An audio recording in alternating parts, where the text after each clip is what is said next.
The orange envelope was still damp with morning dew when I peeled it off my windshield, but the venom inside was bone dry. $1,400, I muttered, the steam from my coffee rising to meet the cold sting of the air. She's actually losing her mind. Across the street, the curtain in Joanie Cunningham's front window fluttered. She wasn't even hiding it anymore. The sunlight glinted off the lenses of her Nikon binoculars, the heavy-duty ones she used to track unauthorized floral arrangements, and, apparently, my every waking breath. To her, I was the great unwashed, the barbarian at the gate of Oak Crest Estates. To me, she was a mid-level bureaucrat with a power trip that was about to hit a state-sized brick wall. "Roger, you getting this?" Dave yelled, leaning out of the passenger side of his battered Ford Transit. He pointed to a second orange slip taped to my front door. "She's charging me for leaking oil on your driveway. I haven't had a leak since the Bush administration."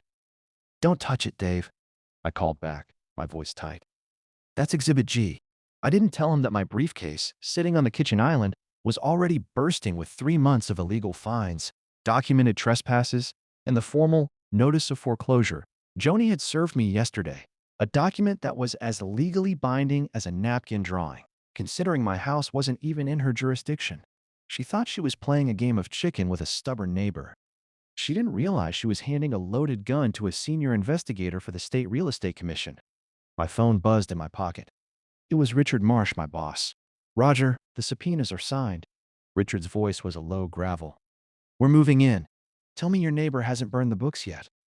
"She hasn't burned them, Richard," I said, watching Joanie march down her driveway with a fresh stack of envelopes and a look of divine purpose. "She's too busy writing them. She thinks she's the law." "Well," Richard replied, "let's go show her what the real law looks like." I hung up and looked back at the binoculars in the window. Joanie offered a sharp, triumphant nod, as if she'd already won. I just took a slow sip of my Earl Grey and smiled. It was 7 a.m. By noon, the president of Oak Crest Estates was going to find out that when you spend your life looking through binoculars, you tend to miss the freight train coming from your blind side. Today's story is from Roger Phillips, a man who built a career out of finding the glitch in the system. As a senior investigator for the State Real Estate Commission, Roger doesn't just look at property lines. He looks at the greed, ego, and overreach that usually try to smudge them. He spent 20 years watching petty tyrants try to turn public rules into private weapons, and he's developed a clinical, almost surgical patience for dismantling them. He doesn't do what he does for the glory or the paperwork. He does it because he believes that a person's home should be their fortress, not a target for someone else's midlife power trip. For Roger, the law isn't a set of suggestions. It's the only thing keeping the Joanie Cunninghams of the world from measuring everyone's grass with a ruler and a grudge. Before we dive into today's story, if you like tales like this, smash that like button now, comment below on where you're listening from and what you would have done if you were in Roger's situation, and tell me where you're listening from. I'm more than wanting to know where in the world you are and what you think. But now, let's hear Roger's story, as told in his own words. I didn't need a morning coffee to get my blood pumping. I had a front row seat to the Joanie Cunningham morning patrol. At 6:45 a.m., I stood in my kitchen, the steam from my Earl Grey fogging my glasses, watching her through the window. She was standing on her lawn across the street, technically the sovereign soil of Oak Crest Estates, clutching a pair of high-powered binoculars like she was spotting enemy snipers in the trenches. She wasn't looking for birds. She was looking for me. Or rather, she was looking for my transgressions. My house at 422 Maple is a bit of a geographical anomaly. When the developers built the estates back in the 90s, the original owner of my Craftsman refused to sell. The neighborhood grew around it, leaving my property as a tiny, unincorporated island of sanity in a sea of beige stucco and aggressive landscaping committees. I don't pay dues, I don't have a desert sand exterior paint requirement, and I certainly don't answer to Joanie. Then, I saw her eyes lock onto the target. My buddy Dave, a plumber who'd spent half the night helping me pump out a burst pipe in my basement, had his white Ford Transit parked in my driveway. It was a workhorse of a van, dented, splattered with PVC primer, and sporting a ladder rack. In the world of Joanie Cunningham, that van was a visual toxin. "Here we go," I whispered, leaning against the counter. I watched her march across the asphalt. She crossed the invisible line where the county road ends and my private driveway begins with the posture of a drill sergeant.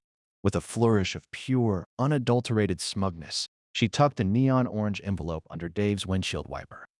I decided to meet her at the border. I opened my front door just as she was turning to retreat. "Morning, Joanie," I called out, keeping my voice level. "Lose a cat? You're wandering pretty far from the reservation." She turned, her face a mask of practiced, frozen civility. "Mr. Phillips, I haven't seen you at any of the quarterly meetings. It's a pity. We discuss community standards." "That's because I'm not in your community, Joanie. My deed is older than your HOA. She gave me a thin, pitying smile, the kind of look you give a child who still believes in the tooth fairy. She pointed a manicured finger at Dave's van. "Commercial vehicles are a level 3 violation. They signal a lack of pride. They invite elements. I've left a courtesy notice on the windshield." "It's not a courtesy if it's a threat, Joanie. And again, this isn't Oak Crest. This is just Maple Street. You have as much authority over my driveway as you do over the moon." "A common misconception among the newer residents," she replied, her voice tightening. "We are currently auditing our joinder agreements. In the meantime, the fine stands at $100. I'd have that eyesore moved by noon. The daily accrual is quite unforgiving." She turned on her heel and marched back toward her beige fortress. I watched her go, feeling that familiar, professional tingle in my chest. Most people get angry when they get bullied by an HOA. I just get curious. As a senior investigator for the State Real Estate Commission, I spend my days dismantling people who think they are above the law. I've seen escrow embezzlers, title fraudsters, and sovereign citizens who try to pay their taxes in gold dust. Joanie was a different breed, the small-town tyrant, but the symptoms were the same. She had a terminal case of "I said so." I walked out, plucked the orange envelope from Dave's van, and went back inside. The letterhead was adorable. It had a little clip art, oak leaf, and a list of board members. At the top was Joanie Cunningham, president. The language inside was predatory, designed to scare someone into writing a check just to make the headache go away. Notice of noncompliance. Fine, $100, recurring daily. I sat at my dining table and pulled my laptop over. I could have walked across the street and showed her my deed. I could have called the cops for trespassing. But in my line of work, you learn that you don't stop a fire by shouting at it. You starve it of oxygen. I typed a brief, clinical response. "I am not a member of your association. My property is not subject to your bylaws. Please cease and desist all communication regarding my private property." I printed it, slid it into an envelope, and walked it to my mailbox. When I looked up, I saw the sun glinting off glass in Joanie's front window. She was back on her porch, her binoculars raised. She was watching me drop the letter in the box. I didn't wave. I didn't scowl.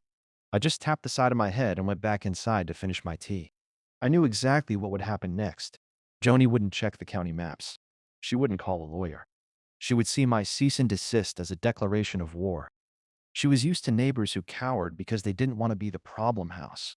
She didn't realize she'd just tried to levy a fine against a man who writes the rules she's supposed to live by. "Go ahead, Joanie," I muttered, looking at the beige houses across the street. "Double down.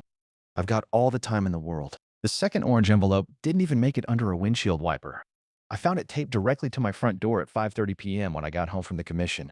The adhesive was that heavy-duty packing tape, the kind that leaves a gray, gummy residue on the finish. That was the first mistake. In my world, damaging the property you're claiming to protect is what we call Exhibit A. I peeled it off carefully, trying to save the wood grain, and took it inside. I didn't even take off my blazer before I opened it. Second notice: administrative defiance. Violation: failure to acknowledge lawful HOA authority and continued presence of prohibited vehicle. Previous fine, $100. Additional fine, $250. Total, due, $350. Failure to remit payment within 48 hours will result in a maintenance lien being filed with the county recorder. I started to laugh. I couldn't help it. Administrative defiance wasn't even in the Oak Crest handbook. I knew because I'd spent my lunch break downloading their public filings. Joanie was making up the vocabulary of her tyranny as she went along. I set the letter on the kitchen island and looked out the window. Across the street, the scout, Mrs. Jones, was power walking her toy poodle. She stopped at the edge of my lawn, squinted at my porch, and then immediately pulled out her phone to text someone. My phone buzzed 10 seconds later. It was a message from Dave. "Hey man, some lady in a visor is taking pictures of your flower beds. Want me to swing by and park the van there again?" No, I texted back. Let her take the photos. It's called building a discovery file. I spent the evening in my home office. It's a room Joanie would hate. It's filled with leather-bound volumes of state statutes and indexed folders of real estate law. I pulled up the Oak Crest Estates corporate charter. Nigel Withers was listed as their registered agent. I knew Nigel. He was a bottom-tier real estate attorney who mostly handled title transfers for suburban bungalows. He wasn't a bad guy, just lazy. He was likely getting a monthly retainer from the HOA to do absolutely nothing. I decided it was time to give the board a chance to save themselves. I didn't call Nigel. That would be too kind. Instead, I drafted a formal request for clarification addressed to the board of directors. To the board of Oak Crest Estates, I am in receipt of 2-minute notices signed by Joanie Cunningham. As my property at 422 Maple is not within your jurisdiction, I can only assume these were sent in error. Please provide a copy of the signed joinder agreement or the deed book and page number that establishes your authority over my land. If you cannot provide this, please confirm in writing that these fines are void. I sent it via the HOA's official portal and BCC'd my personal legal counsel. The response didn't come from the board. It didn't come from Nigel. It came from Joanie's personal AOL email address at 11:45 p.m. Roger. She dropped the Mr. Phillips. We were on a first-name basis now that I was a criminal.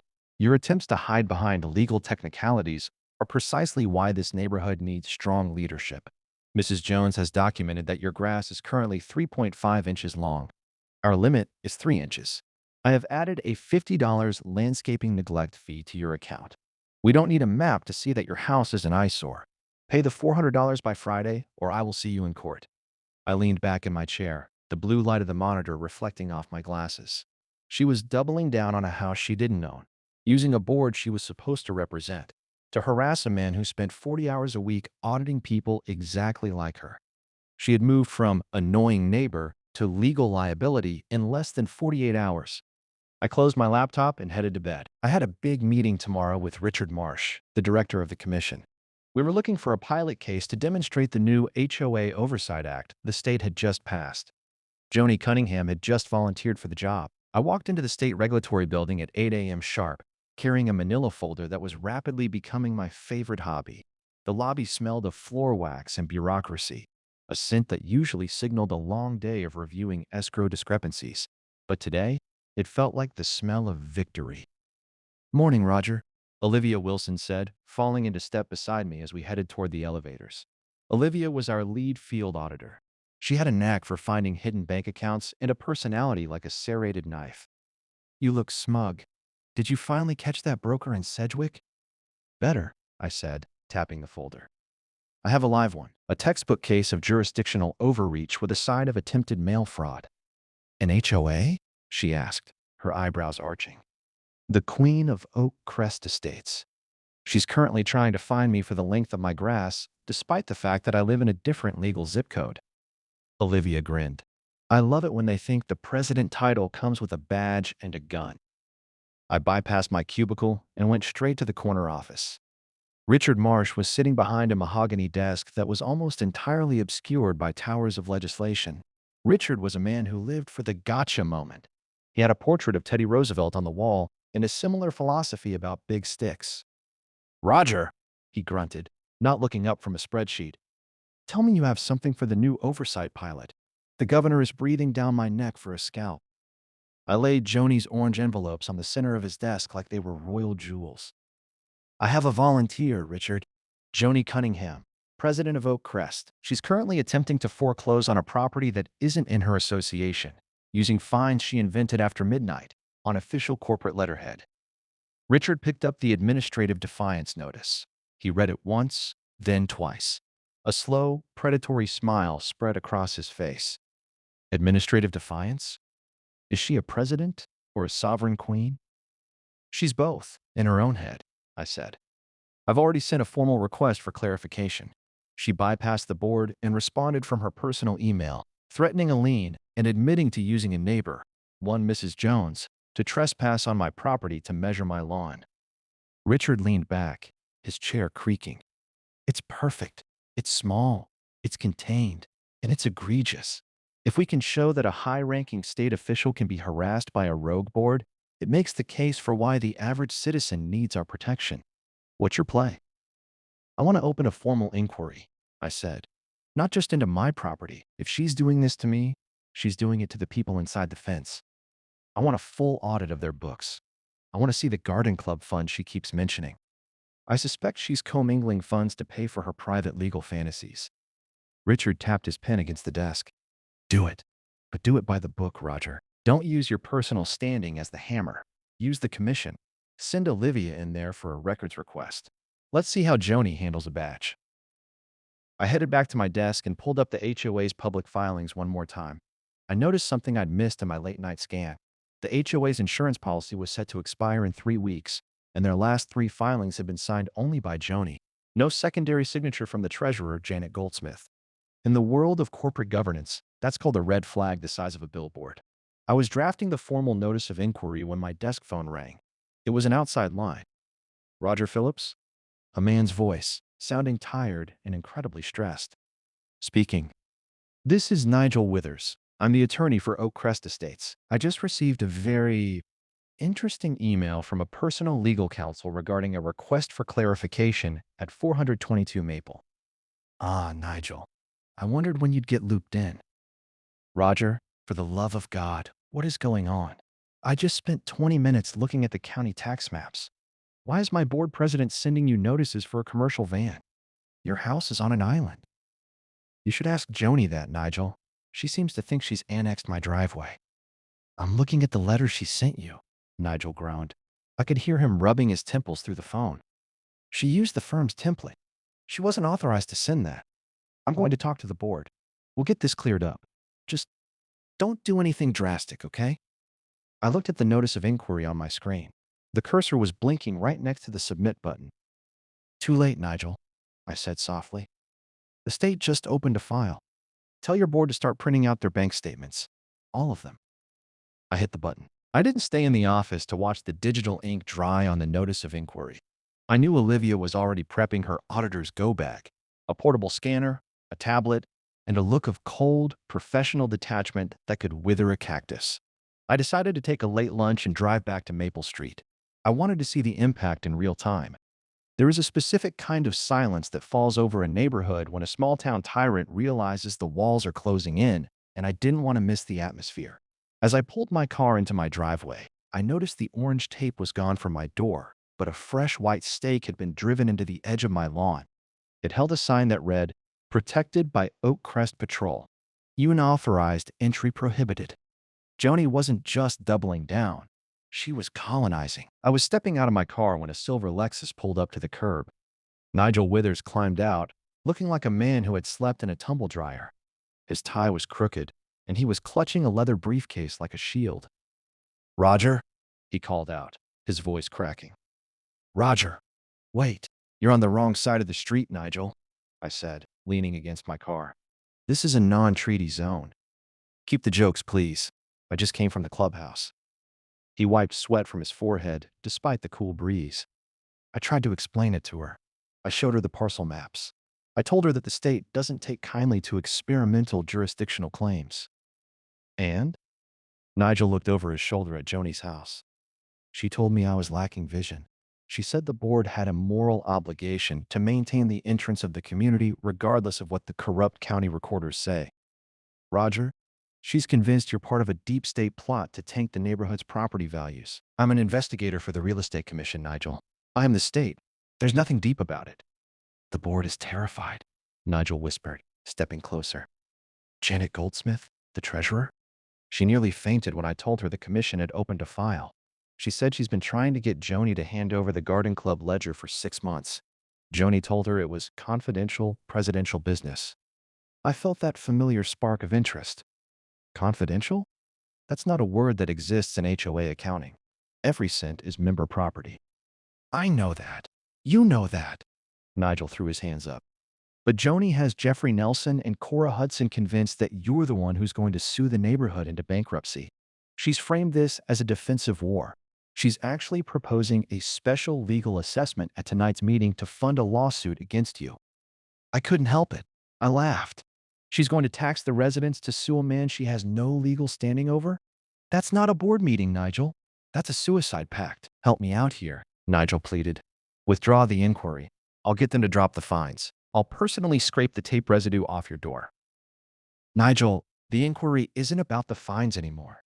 It's about the fact that your board president is using corporate funds as a personal war chest.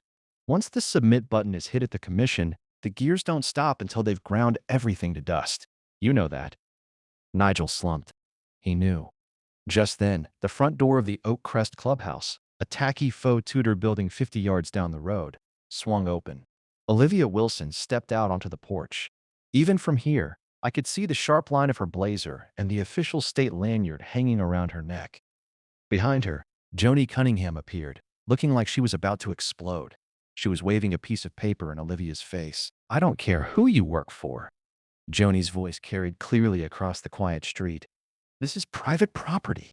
You have no right to demand our internal communications. Olivia didn't flinch. She didn't even raise her voice. She simply held up a tablet and pointed to a line of text, likely the statute that gives the commission the power to seize records during a fraud investigation. I'll give you 24 hours, Mrs. Cunningham, Olivia said, her voice cool and carrying. If the servers aren't unlocked and the ledgers aren't on my desk by 9 a.m. tomorrow, we won't be asking. We'll be arriving with the sheriff and a warrant for every computer in this building. Olivia turned and walked toward her car without looking back. Joanie stood on the porch, her face the color of a ripe beet. Her gaze shifted from Olivia's departing car and landed directly on me and Nigel. She pointed a finger at me, a jagged, accusatory motion. You, she screamed. You're behind this. You think you're so smart with your commission. We built this community. You're nothing but a squatter on our doorstep. Nigel looked like he wanted to crawl into a sewer grate. Joanie, please, go inside. I'm calling a vote, Nigel, she yelled, ignoring him. Full assessment.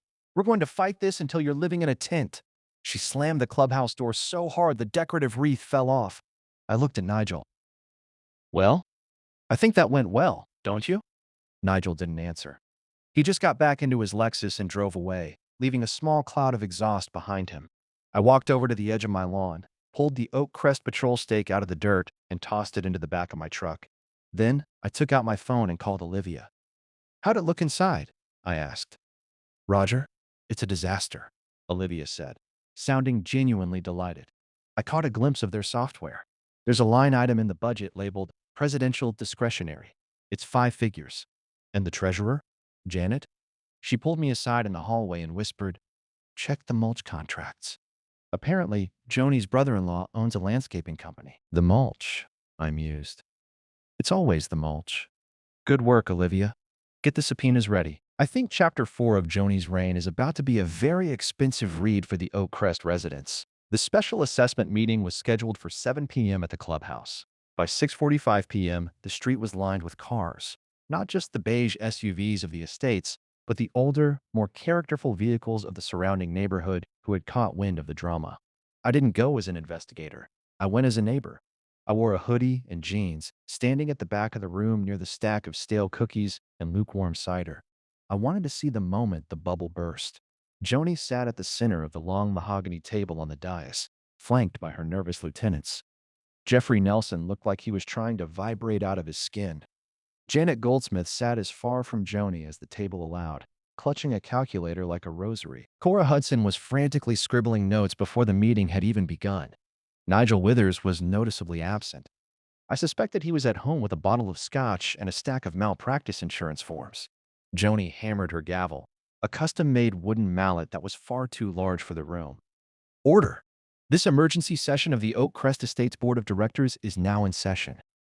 A low murmur rippled through the 60 or so residents crammed into the folding chairs. We are under attack, Joanie began, her voice rising to a shrill, patriotic frequency. An outside element, a rogue resident at 422 Maple, has colluded with state bureaucrats to harass this board. They're attempting to undermine our sovereignty, our standards, and our property values. He doesn't live in the neighborhood, Joanie. A man from the third row shouted. It was Dave's neighbor, a guy who had been complaining about Joanie's mailbox height obsession for years. He is a parasite on our borders, Joanie screamed back, slamming the gavel. And because of his legal interference, I am proposing a one-time defense and heritage assessment of $3,000 per household. The room went dead silent for exactly 3 seconds.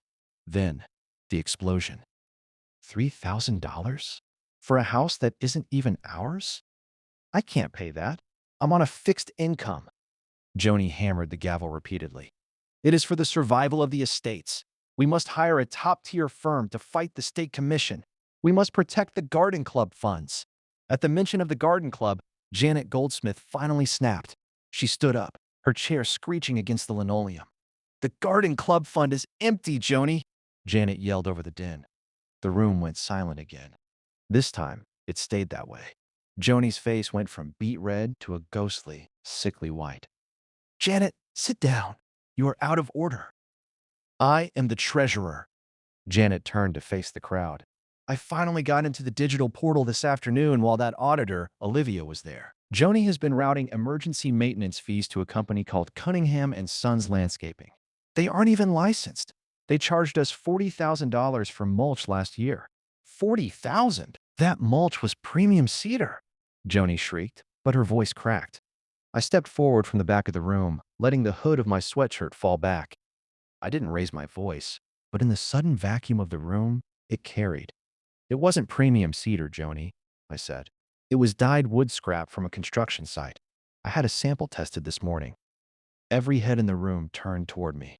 Joanie looked at me with pure, unadulterated hatred.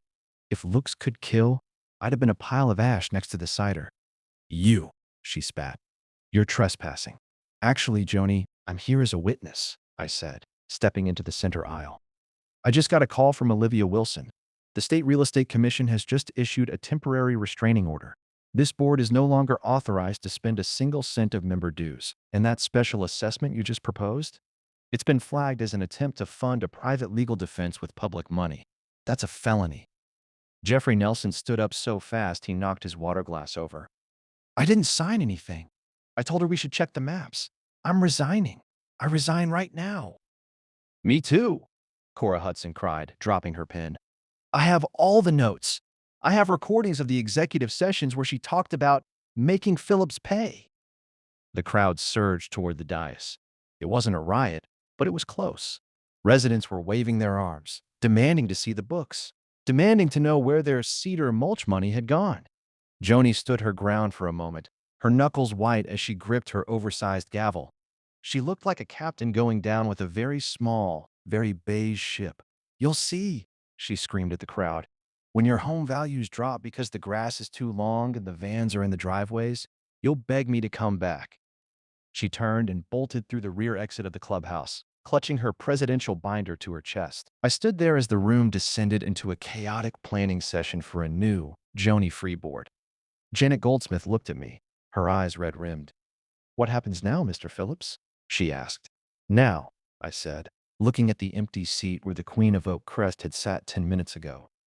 The state performs a forensic audit. We see how much she took. And then, we see if Nigel Withers' insurance is enough to pay you all back. I walked out of the clubhouse and into the cool night air. Across the street, my house sat quiet and dark. No orange envelopes, no white stakes. My phone buzzed. It was a text from Richard Marsh. Inquiry status, upgraded to criminal investigation. Nice work, Roger. Enjoy your lawn. I looked at my grass. It was probably 4 inches long now. I decided I'd mow it on Saturday. Not because someone told me to, but because I felt like it. The following morning, the Oak Crest patrol signs were gone, replaced by 3 black SUVs parked at the clubhouse and a sheriff's cruiser idling in front of Joanie Cunningham's driveway. I stood on my porch, leaning against the railing with a mug of coffee. It was 9 a.m. In the distance, I could hear the rhythmic thud, thud, thud of a heavy-duty shredder echoing from Joanie's open garage. She was panicking. She's a fast worker, a voice said from the sidewalk. I looked down to see Olivia Wilson. She was wearing her bad cop sunglasses and carrying a stack of federal entry envelopes. Richard Marsh was right behind her, looking uncharacteristically pleased for a man who had been up since 4. She's too late, Richard said, stepping onto my lawn. We secured the digital server logs at midnight. Whatever she's feeding that shredder is just a confession in confetti form. You ready for the walkthrough?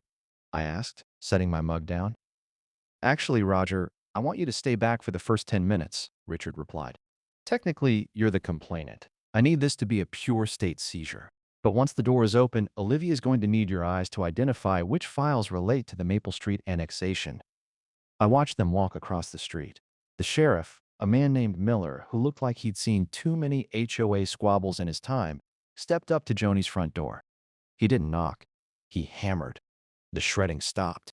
The door opened just a crack, and even from across the street, I could hear Joanie shriek, "This is a private residence. You have no standing." "Mrs. Cunningham?" The sheriff's voice was a low rumble.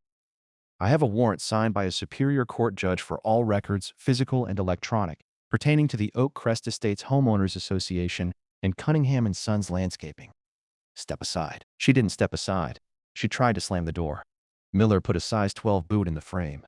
A moment later, the door swung wide, and the state team poured into the beige fortress. 10 minutes later, Olivia signaled me from the porch. Walking into Joanie's house felt like entering the command center of a failing junta. The living room was filled with boxes. There were stacks of violation notices sitting on the coffee table, organized by how much she hated the resident. My folder was the thickest. It was labeled the Phillips Insurgency. Joanie was sitting on her floral sofa, handcuffed to a dining chair. Her visor was crooked, and her eyes were darting around the room like a trapped bird. When she saw me walk in, she lunged forward as far as the cuffs would allow. You're the one who ruined it," she screamed. "We had order. We had property values. Look at the mulch, Roger. Look at how uniform the hedges are." "I'm looking at the bank statements, Joanie," Olivia said, stepping out of the home office. She was holding a green ledger, the infamous garden club book. "Or rather, I'm looking at the lack of them, Roger. Look at this." She flipped the book open. It wasn't a ledger. It was a diary. March 12th. Took $4,000 from the roof fund for the garden club. Purchased new patio furniture for the sunroom. Will replace funds when the Phillips fine is paid. April 4th. Special mulch assessment. $12,000 routed to Kevin's account. He says he can get the dyed scrap for free. Profit. $11,500 for the Presidential Reserve. "It's not even a sophisticated fraud," I said, stunned. "She's literally documenting her own embezzlement." "She thought she was the state," Richard said, standing by the shredder in the garage. He held up a handful of strips. "She thought as long as the neighborhood looked correct, nobody would care about the math." "The math always cares, Joanie," I said, walking over to her. She looked up at me, the defiance finally flickering out. "You don't understand. If I didn't do it, the neighborhood would fall apart. People need a firm hand. They want to be told what color their shutters should be." "Maybe," I said, "but they don't want to pay $12,000 for construction scrap masquerading as mulch so you can buy a sunroom." The sheriff began escorting her toward the cruiser. She didn't go quietly. She spent the entire walk down the driveway shouting instructions at Mrs. Jones, who was watching from behind a curtain 3 houses down. "Tell them to water the clubhouse petunias," Joanie yelled, "and make sure the gables don't park on the grass." As the cruiser pulled away, the neighborhood fell into a strange, heavy silence. People started emerging from their homes. Nigel Withers, Janet Goldsmith, Dave's neighbor. They stood on their lawns, looking at the empty space where their president used to be. "What happens to the HOA?" Janet asked, walking toward us. She looked exhausted. "The state appoints a receiver," Richard explained. "We'll untangle the books, return what we can from the seized assets, and hold new elections. But for now, the Oak Crest Estates is effectively under state quarantine." I looked at the island of my own home. For the first time in 3 years, I didn't feel like I was being watched. "Olivia," I called out as she was loading boxes into the SUV. "Did you find the administrative defiance file?" She pulled out a single, orange sheet. "Right here. Want it for a souvenir?" "No," I said, taking it from her. "I want it for the shredder." I walked into Joanie's garage, turned on her own machine, and watched the orange paper turn into meaningless gray dust. The arrival of the state receiver, a man named Henderson, who looked like he was carved out of granite and old tax codes, was the final nail in the coffin of the old Oak Crest. He didn't wear a visor, and he didn't carry binoculars. He carried a briefcase that seemed to weigh more than Joanie's entire legal library. I watched from my kitchen window as Henderson moved into the clubhouse.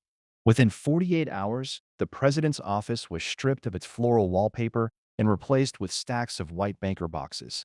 The transition was clinical, cold, and utterly terrifying for the residents. By Friday, the first receiver's report was posted on the community bulletin board. I walked over to read it, not because I had to, but because I knew the math was going to be a bloodbath. Rough reading? I turned to see Nigel Withers. He looked 10 years older than he had on Tuesday.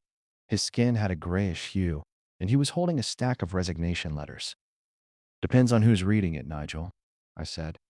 For the state, it's a success story. For the homeowners, it's a wake-up call. She wiped them out, Roger. Nigel leaned against the wooden post of the bulletin board. The reserve fund for the roads? Gone. The roof replacement fund for the common areas? Emptied. She even took the deposits for the neighborhood security patrol and used them to pay the back taxes on her brother-in-law's landscaping equipment. I scanned the report. The total deficit was staggering. Nearly $300,000 of missing or mismanaged funds. The insurance company denied the claim, Nigel whispered, his voice cracking. They're citing criminal acts by a board officer as an exclusion. My malpractice won't cover it either because I wasn't the one who signed the checks. The board is personally liable, Roger. Janet, Jeffrey, Cora. They're all looking at losing their homes to pay back the association. They shouldn't have signed the minutes without looking at the ledger, I said, though I felt a pang of pity for Janet. She'd been the only one to speak up, even if it was far too late. They were afraid of her, Nigel said. We all were. She had this way of making you feel like if you weren't with her, you were an enemy of the vision. I looked past Nigel toward Joanie's house. It was dark. Her brother-in-law had already been picked up on conspiracy charges, and the Cunningham and Sons equipment had been seized by the state. The once pristine hedges were already starting to look shaggy. What are you going to do? I asked. I'm retiring, Nigel said, a small, sad smile touching his lips. I'm handing my files over to the receiver and moving to a condo in the city. A condo with a professional management company and a very, very quiet board. He walked away, leaving me alone with the report. As I headed back to my island, I saw Mrs. Jones standing at her property line. She was holding a pair of garden shears, looking at a weed that had dared to sprout near her mailbox. She looked at me, then at the shaggy hedges of the Cunningham house, and then down at her shears. She didn't cut the weed. She just sighed and went back inside. The fear was gone, but so was the pride. The neighborhood felt hollowed out. Joanie had sold them a dream of perfection, but she'd built it on a foundation of theft and vanity. Now that the lights were on, nobody liked what they saw in the mirror. My phone buzzed. It was Olivia. Hey, Roger. The district attorney just officially added mail fraud to the list. Apparently, she was using the HOA's bulk mail permit to send out flyers for her brother-in-law's business in the next county over. She's cooked. Any word on the special assessment? I typed back. Henderson canceled it. He's going to sue the Cunningham estate for the recovery of the funds. It'll take years, but the residents won't have to pay the $3,000. They're calling you a hero at the clubhouse, by the way. I tucked my phone into my pocket. I didn't feel like a hero. I felt like a man who had finally gotten some peace and quiet, even if it cost the neighborhood its soul to get it. I went to my garage and pulled out my lawnmower. It was loud, it was old, and it definitely didn't meet the low-noise emission standards Joanie had tried to pass last August. I pulled the cord, and the engine roared to life, spitting a small puff of blue smoke into the pristine Oak Crest air. I started at the edge of my lawn, right where the Oak Crest Patrol sign had been. I mowed with a slow, deliberate pace, enjoying the smell of fresh-cut grass and the lack of binoculars on the horizon. Halfway through, I noticed a car pull up to the curb. It was a white van. Dave was back to help me finish the basement repairs. He hopped out, looked at the shaggy hedges across the street, and then at me. Hey, Roger, he yelled over the mower. Is it safe to park here yet? I shut off the engine and looked at the quiet beige street. Park wherever you want, Dave, I said, wiping the sweat from my forehead. The Queen is dead. Long live the island. The first court appearance wasn't a trial. It was a reality check. I sat in the third row of the county courthouse, flanked by Richard Marsh and Olivia. The room was packed with Oak Crest residents. It was the first time I'd seen them all together without Joanie's gavel hanging over their heads. They looked smaller, somehow. Without the shared obsession of neighborhood standards, they were just a group of people realizing their retirement funds had been spent on premium mulch and a president's sunroom. When the side door opened and the bailiff called out, "All rise," the silence was heavy. Joanie entered in a navy blue suit. No visor, no binoculars. She looked frantic, her eyes scanning the room until they landed on me. For a split second, that old flash of presidential fire lit up her face, but it died out when she saw the two armed deputies behind her. Case number 422 CR, the judge intoned. The state versus Joan Cunningham. Richard leaned toward me. The DA added 3 counts of structuring this morning, he whispered. She was breaking the garden club withdrawals into $9,000 chunks to avoid federal reporting. That's what takes this from a local scandal to a federal interest. Joanie's new lawyer, a public defender who looked like he wanted to be anywhere else, stood up. Your Honor, my client is a pillar of her community. She has no prior record and was merely attempting to manage a complex nonprofit organization. She was managing it like a personal ATM. Counsel, the judge interrupted, looking down at the preliminary audit from our office. I'm looking at a ledger where office supplies cost the association $18,000 in a single quarter. Unless she was buying pens made of solid gold, we have a problem. Joanie stood up. Her lawyer tried to pull her back down by her sleeve, but the enforcer was back. Your Honor, she said, her voice echoing in the marble room. You don't understand the burden of leadership. If the entrance to the estates isn't pristine, the entire county suffers. I was a steward. I was the only one with the courage to enforce the standards that keep us civilized. Mrs. Cunningham, the judge said, his voice cold as ice. You are charged with embezzling $300,000 from your neighbors, most of whom are sitting behind you, wondering if they can still afford their property taxes. This isn't about standards. It's about theft. I looked back at the gallery. Janet Goldsmith was weeping silently. Jeffrey Nelson was staring at the floor. They weren't seeing a leader. They were seeing the person who had set their financial lives on fire for the sake of curb appeal. Bail is set at $500,000, the judge continued. And as a condition of release, you are barred from stepping foot on the property of Oak Crest Estates or contacting any member of the board. But I live there, Joanie shrieked. My house is the anchor of the community. Your house is currently subject to a state seizure warrant to satisfy the restitution debt, the judge replied, snapping his folder shut. Next case? As the deputies let her out, she looked at the Oak Crest residents, the people she'd spent a decade ruling. She expected a protest, maybe a sign of support. Instead, she got 60 pairs of eyes staring at her with cold, hard indifference. The spell was broken. I walked out of the courthouse and into the bright afternoon sun. Olivia walked beside me, flipping through a folder. Richard wants to know if you're ready to start the audit on Pine Ridge Acres, she said. Apparently, their board president just tried to fine a guy for having the wrong breed of golden retriever. I looked at my car, then back at the courthouse. Not today, Olivia. I think I've had enough of standards for 1 week. I drove home, passing the Oak Crest entrance. The gates were pinned open. The members-only signs had been taken down by the receiver. As I pulled into my driveway, I saw something that made me stop the engine and just sit there for a minute. Dave's van was parked in my drive again. He was sitting on my porch, drinking a soda. And across the street, on Joanie's perfectly manicured, perfectly desert sand lawn, a group of neighborhood kids was playing a game of touch football. They were running over the shaggy hedges. They were scuffing the grass.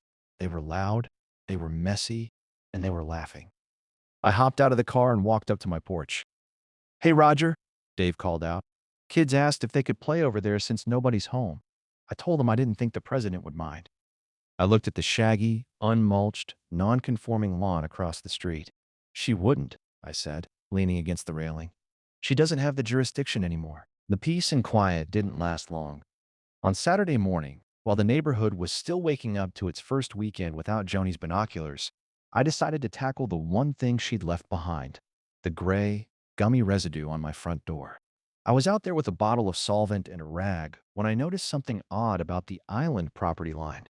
Joanie had always been obsessed with the exact inch where my driveway met the estate's asphalt. But as I looked down at the curb, I saw a series of small silver survey pins that hadn't been there a week ago. They were fresh, and they were about 4 feet deep into my yard.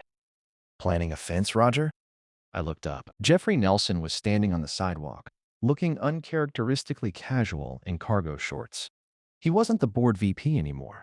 He was just a guy who owed the state a lot of explanations. I didn't put these here, Jeff, I said, gesturing to the pins. Jeffrey walked over, squinting. Oh, those. Joanie had a private surveyor out here 2 weeks ago, after hours. She told us she was reclaiming the easement to install a decorative stone pillar for the estate's entrance. I felt that professional tingle again. She was trying to move the property line? On a property she knew she didn't own? She said the county maps were digitally corrupted. Jeffrey sighed. She was convinced that if she just built the pillar, the adverse possession clock would start ticking. She really thought she could outwait you, Roger. I didn't go back to my door. I went to my garage and grabbed a shovel. I started digging near the first pin. About 6 inches down, my spade hit something metallic, but it wasn't a pipe. It was a heavy-duty plastic box, buried right under the turf of my own lawn. "What is that?" Jeffrey asked, stepping closer. I pried the lid open. Inside wasn't a survey marker. It was a high-end, weatherproof wireless router and a series of cables that ran like a vein toward the Oak Crest clubhouse. "It's a signal relay," I muttered. I pulled out my phone and called Olivia.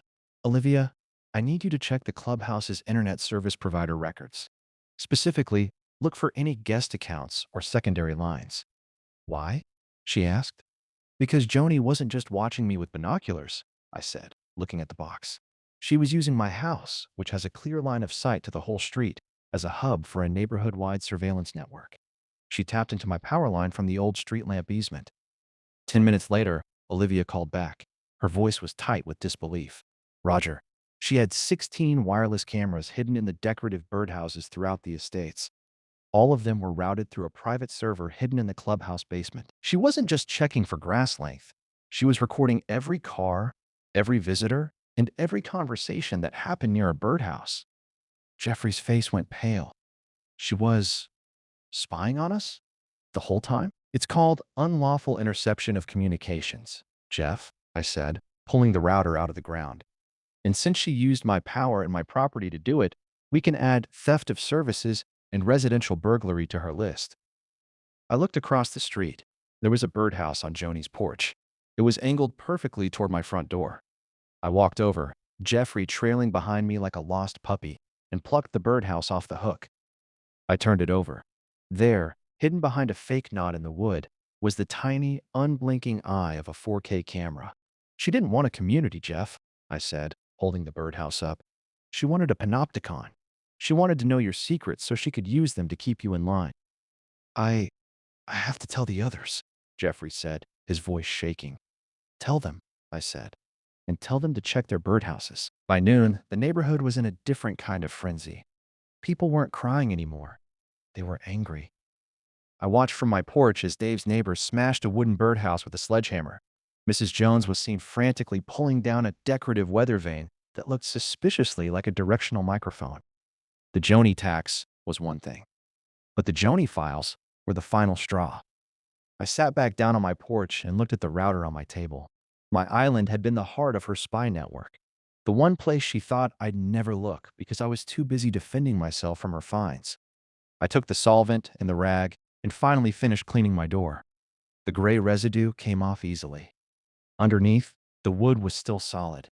It was still mine. The Phillips insurgency file wasn't just a folder of finds. It was the encryption key for Joanie's entire shadow government. Olivia and I spent Monday morning in the clubhouse basement. It was a cramped, windowless room behind the water heater that Joanie had designated as Presidential Archive Restricted. With a state-issued warrant and a very talented IT technician, we finally cracked the server Joanie had been running through the router buried in my yard. "Roger, you're going to want to see this," Olivia said, her face illuminated by the cold blue light of the monitor.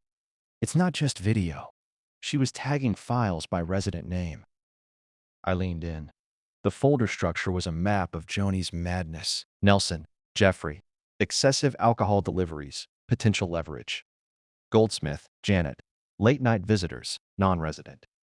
Withers, Nigel, drafts of resignation, monitor closely. "She wasn't just an HOA president," I said, a chill running down my spine. "She was a blackmailer." The boardroom coup happened that afternoon, though it wasn't in a boardroom. It was in a sterile conference room at the State Commission office. We summoned the remaining board members, Jeffrey, Janet, and Cora, for a supplemental interview. Richard Marsh sat at the head of the table, looking like an avenging angel in a pinstripe suit. "We've recovered the server," Richard began, his voice flat. The room went cold. Jeffrey Nelson looked like he was about to faint. Janet Goldsmith just stared at the table, her hands trembling. "We know about the leverage files," Olivia added, sliding a printed list of folder names across the table. "We know why nobody on this board ever voted against Joanie. She wasn't just persuasive. She was holding your private lives hostage." Cora Hudson burst into tears. "She told me she'd send the photos of my son's party to the police if I didn't sign the mulch contracts. I didn't have a choice." "There's always a choice, Cora," I said from the back of the room. "The choice was to call the police yourself. Instead, you let her bleed this neighborhood dry to protect your own reputations." The coup was more of a collapse. One by one, they turned. Without Joanie in the room to stare them down, the secrets poured out. They described late-night counseling sessions where Joanie would show them clips of their own front porches.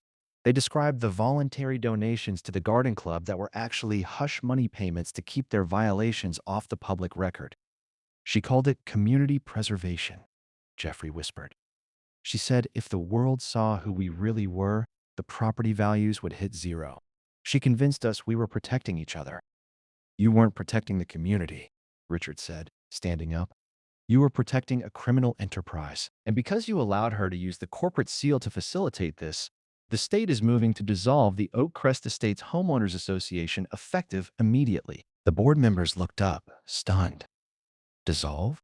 Janet asked. "What does that mean?" "It means the corporate veil is gone," Richard replied. "The common areas, the pool, the clubhouse, the roads, will be placed under a court-appointed trust. The mandatory dues are canceled. You are now just a group of people living on the same street, and your personal assets are now on the table to satisfy the victims of Joanie's embezzlement."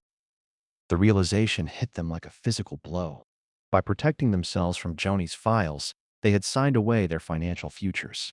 As they were being led out to meet with their individual attorneys, Nigel Withers walked in.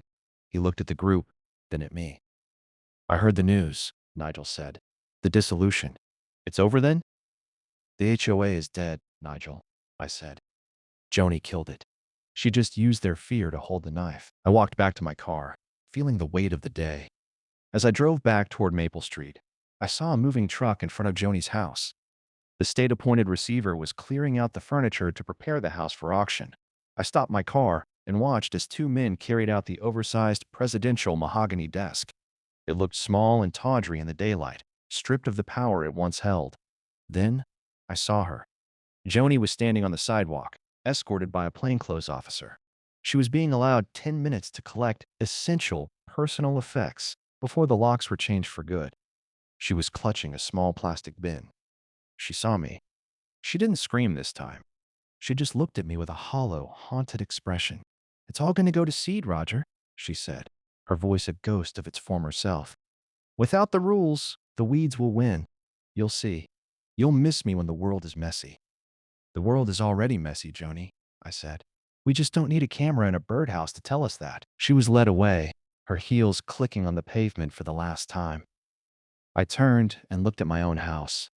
The sun was setting, casting long shadows across my island. For the first time in years, the street didn't feel like a battlefield. It just felt like a street. The regulatory hammer didn't fall with a bang. It fell with the dry, relentless sound of turning pages. Richard Marsh and Olivia Wilson took over the Oak Crest clubhouse as if it were a conquered territory. For 3 weeks, the president's office was transformed into a processing center for the State Real Estate Commission. They didn't just audit the money. They audited the soul of the community. I sat in Richard's temporary office, formerly the Community Hospitality Suite, watching him sign a stack of consent decrees. "It's worse than the mulch, Roger," Richard said, tossing his pen onto the desk. "We found the paper trail for the security patrol Joanie had been touting. There was no security company. She was paying her nephew to sit in a parked car with a yellow strobe light once a week. The rest of that budget? Diverted to a high-interest savings account in the Cayman Islands." "She was planning an exit strategy," I noted. "She was planning a disappearance," Richard corrected. "But she made one fatal mistake.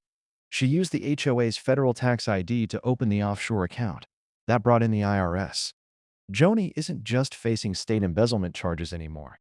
She's looking at federal tax evasion and money laundering. The hammer hit the rest of the board just as hard.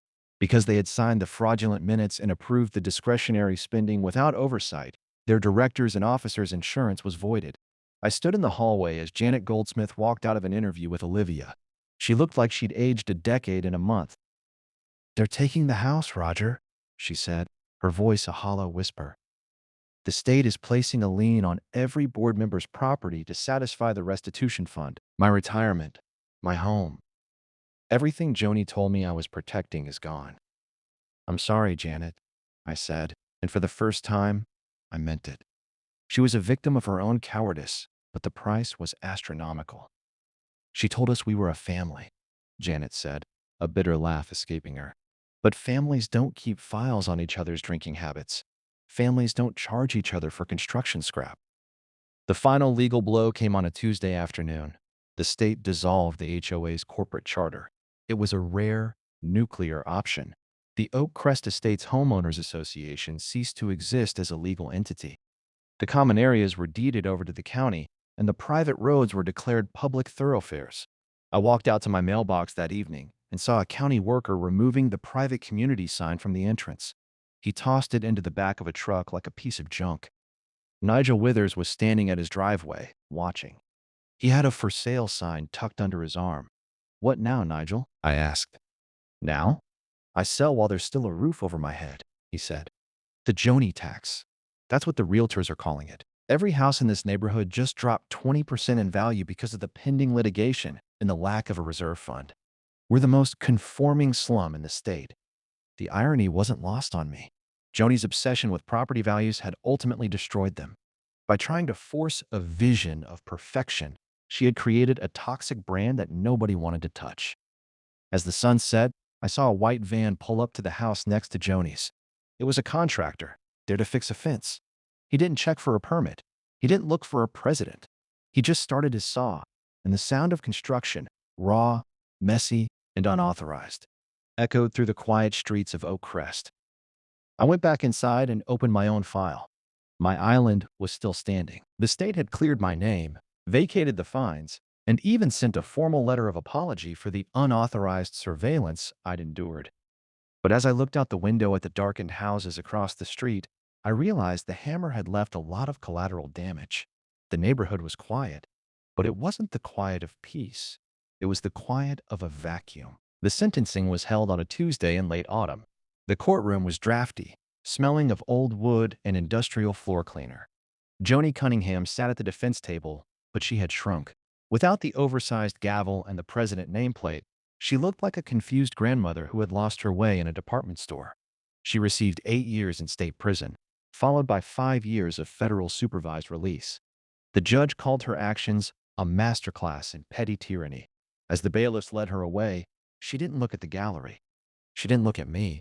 She just looked at her hands, which were probably still searching for a pair of binoculars. 6 months later, the Joanie tax had settled into a permanent reality. I stood on my porch, watching the neighborhood transition into its new, messy life. Oak Crest Estates was no longer a community of standards. It was just a collection of houses. Without the HOA to maintain the common areas, the desert sand palette had begun to fracture. The house 3 doors down was now a defiant shade of navy blue. Another had a collection of garden gnomes that Joanie would have found visibly offensive. The shaggy hedges at Joanie's old house, now owned by a young couple with 3 dogs and a perpetually unwashed SUV, had finally been trimmed, though not with the surgical precision she had demanded. They looked normal. They looked lived in. I saw Mrs. Jones walking her poodle. She didn't have her phone out. She didn't look at my lawn. She looked tired. The scouts had lost their purpose when there was no one left to report to. Without the structure of the insurgency, the gossip had lost its sting. Richard Marsh and Olivia Wilson had moved on to a massive embezzlement case in the city, but they still sent me the occasional birdhouse meme. My role in the story had officially ended when the state receiver closed the books on the Oak Crest dissolution. I was no longer a complainant or a witness. I was just Roger Phillips, the guy on the island. I walked down my driveway to the spot where the survey pins had been. The grass had grown over the hole where I'd dug up the router. The land looked the same as it always had, but I knew the truth. The island wasn't just a piece of property. It was a reminder that the law doesn't belong to the person with the loudest voice or the biggest gavel. It belongs to the people who bother to read the fine print. I heard the familiar rumble of a heavy engine. Dave's white Ford Transit pulled up to the curb. He hopped out, carrying a toolbox and a grin. "Still allowed to park here, Roger?" he called out, shielding his eyes from the sun. "Or is there a new queen in town?" "The throne is vacant, Dave," I said, walking down to meet him. "And the border is open." We walked inside my house, leaving the door unlocked. Across the street, a teenager was practicing his skateboard on the sidewalk, the clack, clack, clack of the wheels echoing through the afternoon air. It was a level 2 noise violation according to the old bylaws. To me, it sounded like freedom. I looked back at the empty space where the private community sign used to hang. The brick pillars were still there, but they were starting to grow ivy. Nature was reclaiming the entrance. The standards were falling. And for the first time since I'd bought this house, I didn't feel the need to watch the horizon. I closed my front door and got to work. And that's Roger's story. Once again, thank you for sticking around. If you enjoyed the story, consider subscribing. It's the best way to help a small channel like this get noticed by the algorithm. But now, I'll turn it over to you. What do you think Roger should have done? What would you have done if you were in his position? Comment below your thoughts, and I hope to see you in the next one.